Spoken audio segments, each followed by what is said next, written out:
to get up to speed. We have speed in 3.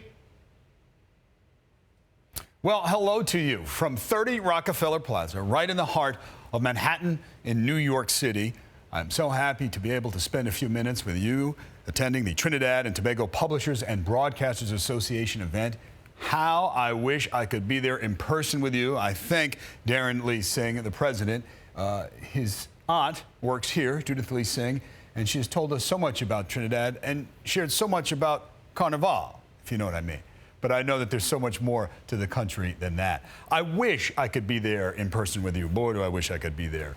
But nevertheless, I'm happy to at least spend a few minutes with you as you reflect, and we all reflect, on the World Press Freedom Day of 2015 for UNESCO. One of the reasons that I prefer to be in the room with you is that I feed off the energy of people there, but I also get a chance to talk and ask questions and listen and learn.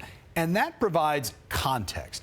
And I think if we're going to have a conversation about journalism, about reporting, we have to talk about providing context. I feel limited that I'm not there, that I'm not on the ground to know more about some of the issues that you in particular are confronting as journalists in Trinidad and Tobago. But I think broadly speaking, I understand that, and that is one of them, providing context in this 24-hour, 24/7 world.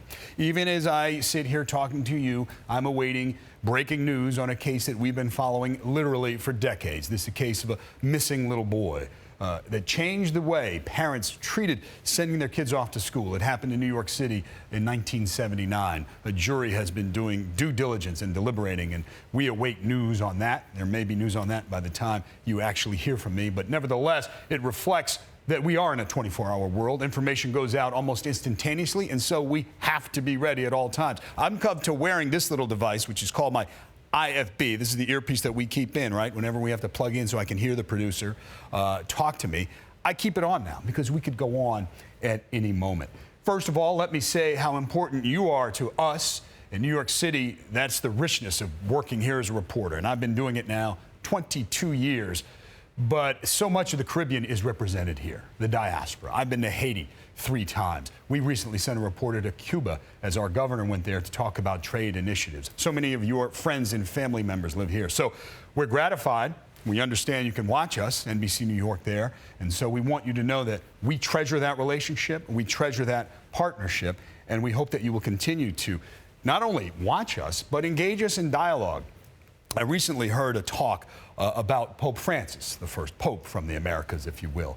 And it was talking about his approach with the faith and the spreading of the faith, as opposed to what perhaps the previous pope appeared to do. And what this spokesman was saying, this was the person who did the first interview after Francis became pope with him. It's an Italian Jesuit priest who did this interview. He says Francis is promoting a way of sharing the faith. It is a give and take. It is not a promulgation of rules or doctrines to live by. It is a way of inviting you in, and I listen to you and you listen to me. And he used that analogy to talk about broadcasters.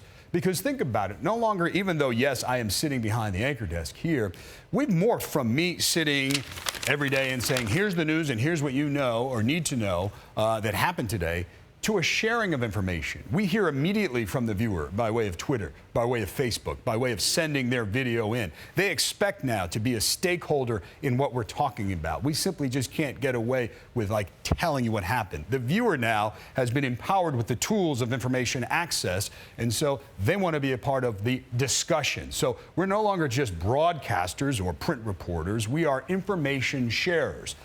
But that can become challenging now, can it? Because even though we put the tools of the information dissemination in everyone's hands, it doesn't mean that everyone knows how to use those tools properly. You can put me on a farm, but it doesn't mean I can start up that tractor and start tilling the field correctly. It would take a while. And in the same way, even though people can go online and get information out right away, it doesn't necessarily mean that they're doing it in the most appropriate way, in the most balanced way. When you talk about the theme of World Press Freedom Day, towards a better reporting, gender equality, and media safety in the digital age, I can't think of more important aspects that we need to be focused on. And I say we, you, the journalists in Trinidad and Tobago, and me and my colleagues here in New York and around the world.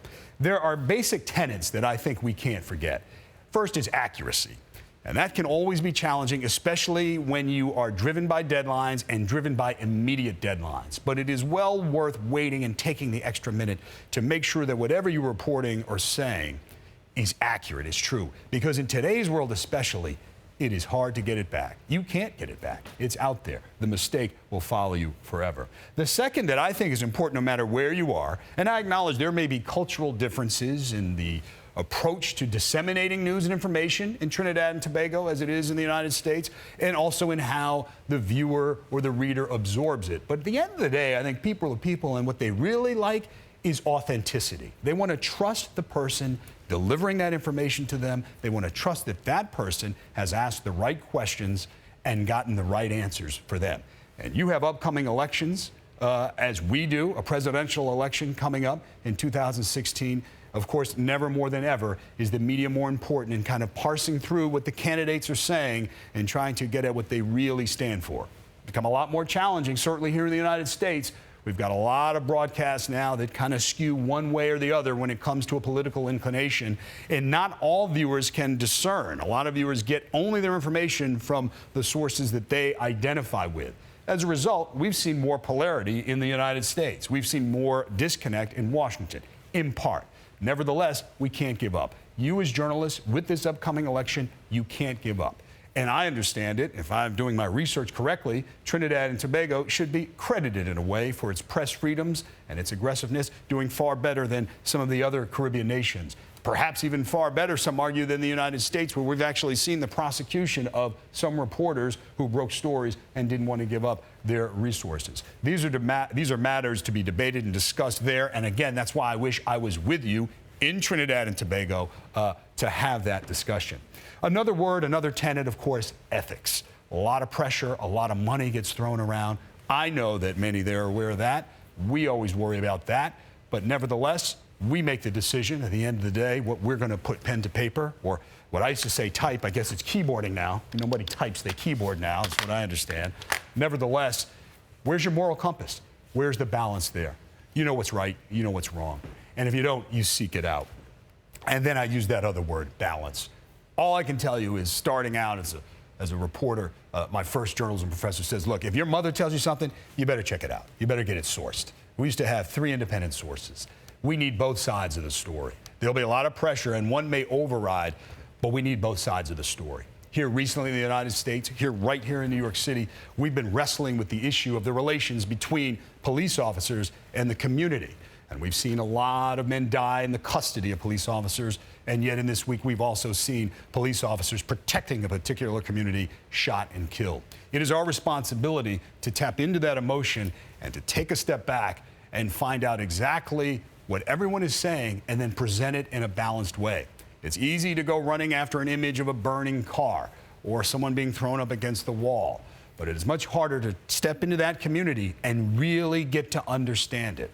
And those are challenges that I know you face in a different way, perhaps in Trinidad and Tobago, but nevertheless you face them. So keep asking the right questions, keep your inner core, keep balanced, keep being fair, and maintain your position in this digital age. The final moment, I would say, final thing I'd like to talk to you about is something that I understand it in Trinidad and Tobago, is that you have a fair amount, a very good amount of women reporters. Now, normally, why would that make news? But it does make news. It hasn't always been easy for women in the industry, in many industries. But in Trinidad and Tobago, my understanding is they stand out, have even been targeted for it. We need to defend them and protect them and their ability to go out and get the story and serve the viewer, serve the reader, serve the citizens. I wish I could be there. I wish I could spend more time with you. But thank you for letting me have these few minutes with you and keeping Judith Leasing, who is Darren Leasing's aunt, very happy up here. Because if she's unhappy up here, boy, I'm in trouble. Have a good night.